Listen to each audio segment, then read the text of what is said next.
Siempre esperaba con ansias el Día de las Madres, pero aquella tarde soleada de mayo, en la casa de mi hijo, descubrí que esa fecha sería recordada para siempre de la peor manera posible.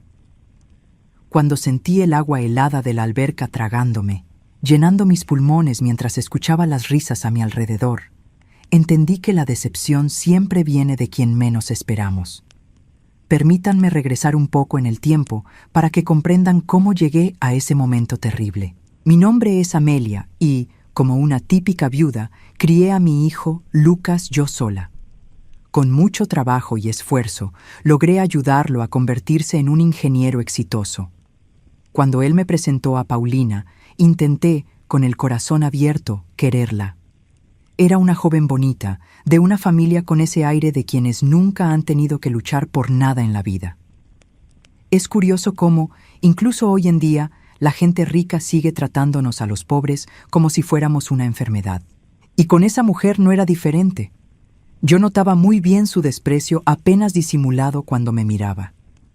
Pero me tragué mi orgullo, porque mi hijo la amaba y yo solo quería verlo feliz. En su boda, la familia de ella no se mezclaba con la mía. Nos veían como intrusos en la fiesta. Debí haber prestado atención a esa señal. Con los años, Paulina fue alejándome poco a poco de mi hijo. Siempre tenía una excusa para no visitarme, siempre un compromiso importante que les impedía pasar siquiera un día de la semana conmigo. Me sentía rechazada, y una madre aprende, desde temprano, a tragarse su dolor para no incomodar a sus hijos. Pero ese año, cuando Lucas me llamó para invitarme a comer por el Día de las Madres en su nueva casa, me puse muy emocionada y feliz. Por fin tendremos un momento en familia, pensé. Pasé una semana preparándome. Hasta compré regalos para todos y preparé mi famoso dulce de leche casero que Lucas amaba desde niño. Me arreglé el cabello en el salón, me puse mi perfume favorito.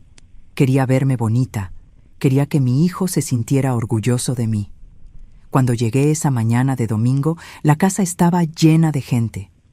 Paulina había invitado a toda su familia, sus papás, sus 3 hermanos con sus esposas, los sobrinos, hasta primos lejanos que nunca había visto. La mesa estaba puesta con una elegancia que me intimidó. Platos de porcelana fina, copas de cristal, arreglos de flores carísimos. Todo muy diferente de mis reuniones sencillas. Lucas me recibió con un abrazo fuerte y vi lágrimas en sus ojos. Mi hijo, mi niño, a quien no veía desde hacía casi 2 meses, estaba más delgado, con ojeras profundas. Algo no estaba bien, y mi corazón de madre lo sabía. Pero Paulina rápidamente lo jaló para recibir a otros invitados, dejándome sola en la sala, sosteniendo mi bolso y mi recipiente de dulce de leche como una tonta. Durante la comida, me pusieron en la cabecera, lejos de Lucas, rodeada de personas que apenas me dirigían la palabra.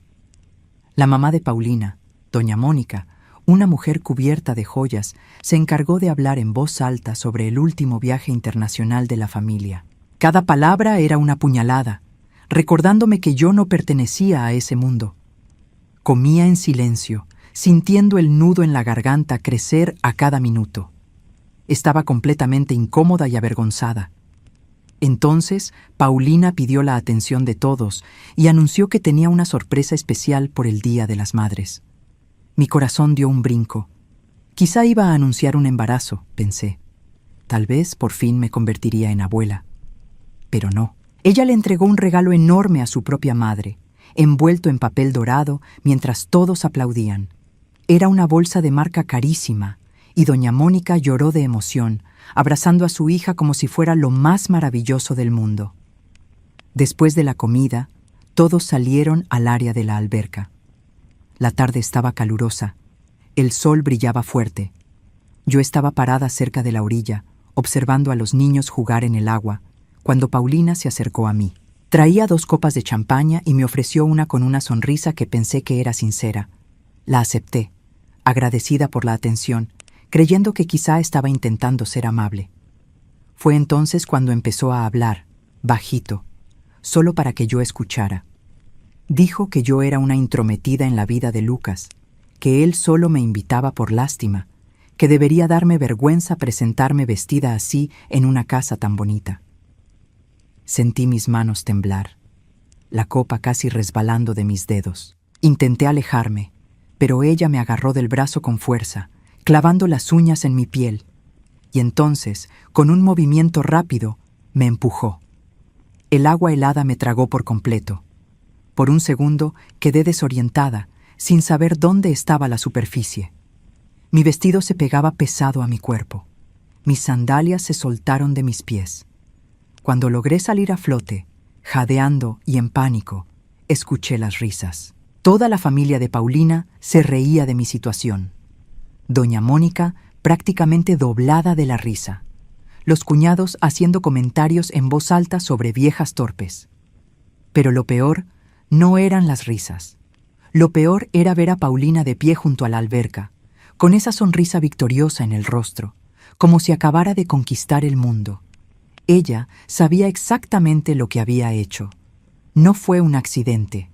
Fue una humillación premeditada, planeada para destruirme frente a todos, para ponerme en mi lugar. Intenté salir de la alberca, pero mis brazos temblaban tanto que no podía sostenerme. El agua me entraba por la nariz, y por un momento aterrador pensé que iba a ahogarme ahí mismo, en esa alberca lujosa, mientras todos se burlaban de la vieja ridícula.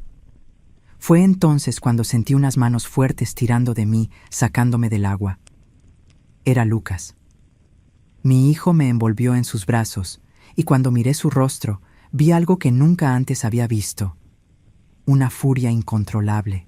Me sentó en una silla, cubrió mis hombros con una toalla y se volteó hacia Paulina. Lucas le preguntó en voz baja qué había hecho. Paulina intentó fingir inocencia, diciendo que yo me había resbalado por ser torpe, que fue un accidente. Pero su propia prima, una adolescente que estaba cerca, murmuró que lo había visto todo, que Paulina me había empujado a propósito. Lo que pasó después fue como ver romperse una represa. Todos los años de manipulación, de falta de respeto acumulada, explotaron de golpe. Lucas gritó como nunca lo había escuchado gritar. Dijo que durante 3 años se había tragado las humillaciones que Paulina me hacía, las indirectas malignas, el desprecio constante. Dijo que había fingido no darse cuenta porque quería salvar el matrimonio, porque tenía la esperanza de que ella cambiara, pero que ahora, viendo a su propia madre casi ahogarse mientras la familia de su esposa se reía, ya no podía fingir que todo estaba bien, que su esposa no estaba fuera de control. Paulina intentó defenderse, lloró falsamente y suplicó que mi hijo le creyera. Su familia se indignó por la reacción de Lucas, acusándolo de exagerado y grosero. Doña Mónica exigió que él le pidiera disculpas a su hija, pero mi hijo ya estaba más allá de la paciencia. Caminó hasta la puerta principal y la abrió por completo. Miró a cada miembro de la familia de Paulina y declaró que todos tenían exactamente 5 minutos para salir de su casa. Dijo que no quería a ninguno de ellos en su vida, que la maldad y la arrogancia de esa familia habían envenenado su matrimonio desde el inicio. Cuando el suegro intentó argumentar, Lucas fue claro: o se iban por las buenas o él llamaba a la policía. El caos fue total. Doña Mónica gritaba que no podían hacerle eso a su hija. Los cuñados amenazaban con demandar. Los niños lloraban sin entender nada. Pero Lucas se mantuvo firme en la puerta, con el cronómetro del celular en la mano, contando los minutos. Uno por uno, agarraron sus cosas y salieron, lanzándome miradas de odio, como si todo fuera culpa mía. Paulina fue la última en salir, llorando y suplicando una última oportunidad. Lucas simplemente cerró la puerta en su cara y la aseguró por dentro. Cuando por fin nos quedamos solos, él se derrumbó. Mi hijo, ese hombre fuerte de 40 años, se arrodilló frente a mí y lloró como un niño. Me pidió perdón por haber permitido que me trataran mal, por haber sido cobarde, por haber elegido la paz del matrimonio en lugar de la dignidad de su propia madre. Sostuve su rostro entre mis manos arrugadas y le dije la verdad que llevo en el corazón. Una madre perdona todo cuando se trata de un hijo. En los días siguientes, Paulina intentó de todo para volver. Mandó mensajes, llamó desde números distintos, incluso llegó a la puerta con abogados. Pero Lucas ya había tomado su decisión. Presentó la demanda de divorcio al mes siguiente. La casa que antes era de los dos, ahora es solo de él. Y mía también, porque él insiste en que yo viva con él, en que nunca más esté sola. Sé que mi hijo sufre. Lo veo en sus ojeras, en la manera en que a veces se queda mirando al vacío. Un matrimonio roto siempre deja cicatrices, incluso cuando la decisión es la correcta. Pero también veo que algo nuevo está naciendo en él. Amor propio, el valor para defender lo correcto, la fuerza para elegir el amor verdadero en lugar de las apariencias. Hoy, cuando miro hacia atrás, todavía siento el agua helada de la alberca tragándome, todavía escucho esas risas crueles. La humillación de ese día nunca será olvidada. Pero aprendí algo valioso, que la dignidad no tiene precio, que la verdadera familia no la define un papel o un apellido, sino quien se queda a tu lado en los momentos más oscuros. Aprendí que algunos finales dolorosos son en realidad nuevos comienzos disfrazados, y que el amor entre una madre y un hijo, cuando es verdadero, sobrevive cualquier tormenta, incluso aquella que casi me ahoga en una alberca en una tarde de Día de las Madres.